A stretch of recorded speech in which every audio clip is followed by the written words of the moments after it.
Ito si Sonny, mas kilala sa palayaw na Bebe. Isang araw, pinuntahan ko sila. Tapos nakita ko yung motor niya.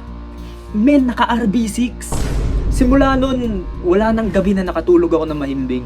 Lagi na lang akong tulala, nakatingin sa dingding ko. Iniisip ko, paano kaya ako naka RB6 din ako?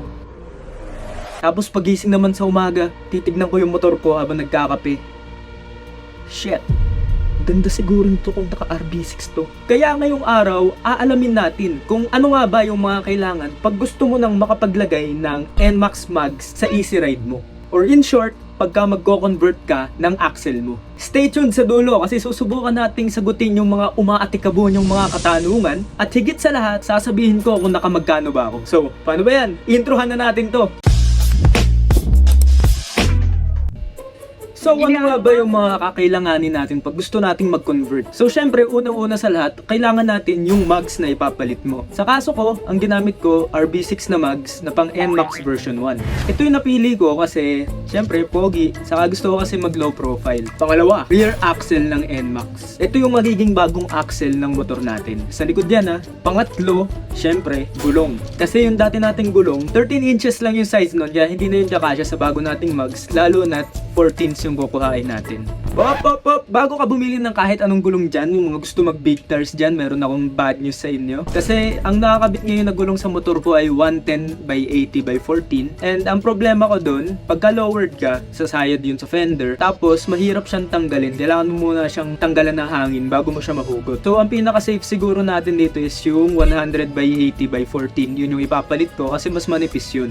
So bali mga 110 by 80 by 14 pataas. Hindi ko sigurado kung papasok na maigi yan o kung madadalian kayong itanggal lagay o sakali. Pang-apat, kung wala pang kasamang disc brake yung mga mags nyo, kailangan natin ng disc brake. Ang disc brake sa harap ng motor natin, pasok dun sa bagong mags. Pero yung likod, hindi pasok. Ang kailangan sa likod ay lighten na disc brake pang NMAX version 1. Kasi pagka yung stock ang kinuha nyo, masyado siyang malaki. Ngayon, itong mga sumusunod ay nakadepende na sa inyo kung paano nyo gustong i-convert yung harap nyo. Kasi yung iba ang ginagawa, yung conversion sa harap ay ginagawang pasok pa rin yung lumang bearing dun sa mag. Ngayon, kung gusto mong mag-all out sa pagko-convert para plug and play na lahat ng mags ng NMAX sa'yo, ang pwede mong gawin ay bumili ka ng bagong bearing na pang NMAX, bibili ka ng bagong axle sa harap, tapos bibili ka rin ng bagong shock na pang NMAX na rin kasi malaki masyado yung butas ng shock natin sa harap kumpara sa shock ng NMAX. Pwede din naman yung stock na shock natin sa harap kaso lang malaki kasi yung butas niya so pwedeng paraanan na lang sa pagkakabit kung paano siya mare-retrofit. Or kung gusto nyo hindi kayo mangangamba sa buhay nyo habang bumibiyahe kayo sa EDSA at madadaan kayo sa malubak na lugar, bumili na lang din kayo ng second hand na shock para sa NMAX. Tapos kailangan din pala natin ng gear oil kasi babaklasin yung gearbox natin, matatapon yung lahis. Ngayon, ito na yung proseso ng conversion ko.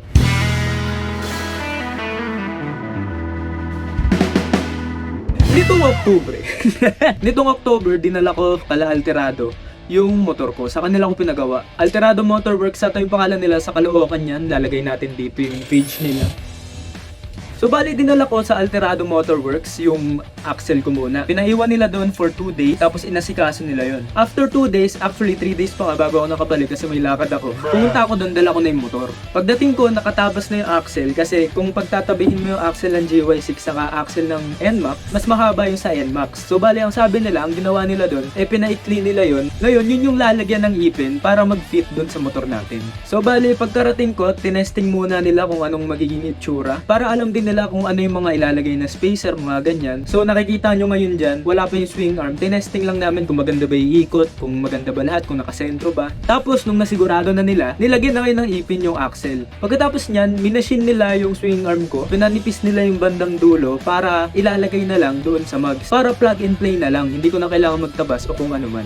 Naglagay din pala sila ng mga spacer para sumentro ng maayos yung gulong. Ngayon, pagkatapos nun, nagkaroon kami ng problema. Kapag kinakabit namin yung swing arm at hinihigpitan yung nut, ayaw na umikot ng gulong. Ang naging solusyon doon, naglagay lang sila ng spacer doon sa gitna ng swing arm saka ng mags para hindi siya sumasagad. That way, hindi tatama yung swing arm sa mags. So ayun nga rin pala, sabihin ko na rin, mas mainam siguro kung second hand yung mags na bibili nyo kasi sa proseso talaga, kasi ano yan trial and error, meron talagang mga moments na magagasgasan yung mags. So sayang naman. In in my case, hindi ko na kailangan problemahin yan. Kasi bukod sa maraming bengkong yung mags ko, ipapa-repaint ko po yung pagkaayos. Tapos ayun din pala, yung disc na nabili ko para sa likod, masyadong malaki. Kasi yung stock ng NMAX ay parang ganyan ata kalaki. Basta malaki siya. Eh yung bracket ng caliper natin, hindi uubra doon. Kaya ang ginawa ni Boss Alterado, niliitan niya ng bahagya yung caliper. So ayun, kung bibili din kayo ng rear na disc brake, yung lighten ang kuhanin nyo para mas maliit na.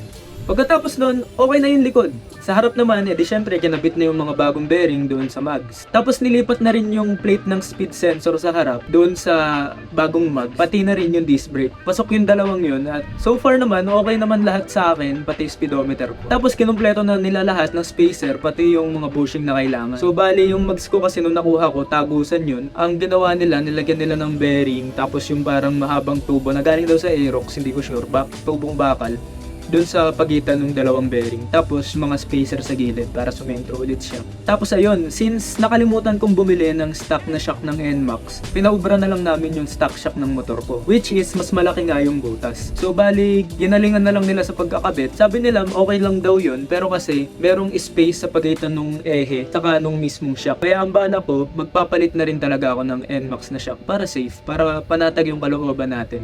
O kaya pwede rin, ang ginawa ni Bebe sa motor niya, naglagay siya nung bakal sa loob pa nung mismong shock, magiging parang palaman para hindi walang play yung sa loob. Tapos ayun, okay na lahat. Ang dali lang, di ba?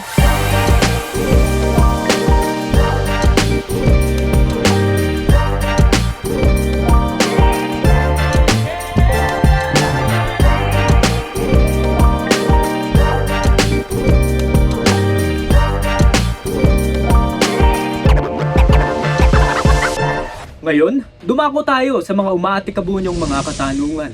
Una sa lahat, at hindi sa huli, delikado ba ang pagko-convert? Alam nyo, sa palagay ko naman hindi. Kasi, yun nga, ang akala ko kasi nung una, puputulin yung stock ko na ehe, ililipat dun sa ehe ng NMAX, tapos saka i-weld. Eh, hindi naman ganun yung ginawa. Ang ginawa nila, yung mismong ehe ng NMAX, yun lang mismo din yung material na ginamit dun sa motor ko. So, bali, pinaikli lang siya, tapos pinalitan ng pattern yung dulo. So, kung tutusin, Yamaha genuine na siya. Bali dahil doon, nasa akin pa rin yung stock na ehe ko, pati na rin yung mga luma kong mag. Stay tuned sa dulo kasi baka ipag-giveaway natin yan. Depende sa mood ko. May pinagkaiba ba sa takbo?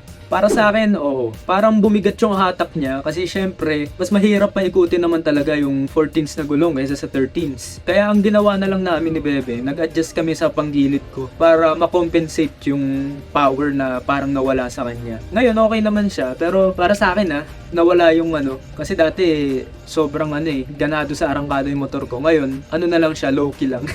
Pero gumigit na. Safe ba kahit matulin?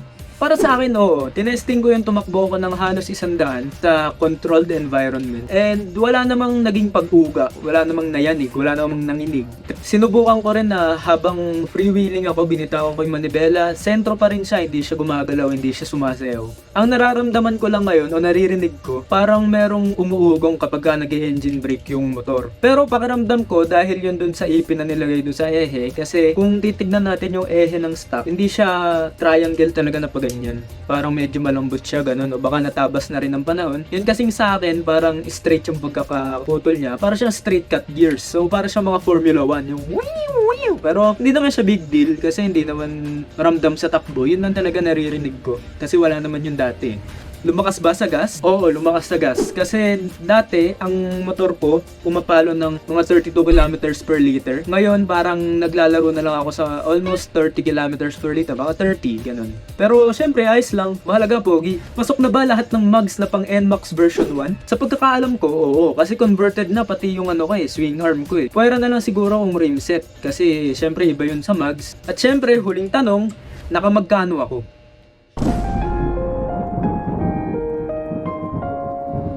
Isa-isahin natin.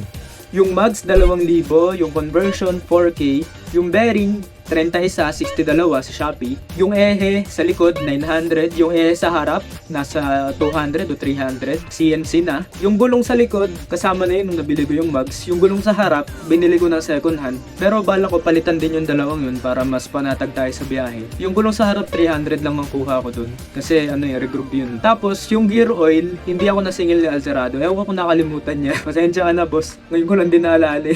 Teka, i-compute ko muna. So lahat-lahat, siguro nasa 7,500 yung nagastos ko. Umigit kumulang siguro sabihin na natin 8,000 kasi nagpagas pa ako papunta doon, tapos kumain pa ako, lahat-lahat mga ganyan. Ngayon, budget build pa yun guys, kasi hindi naman ako bumili ng brand new na mugs, hindi rin ako bumili ng brand new na gulong.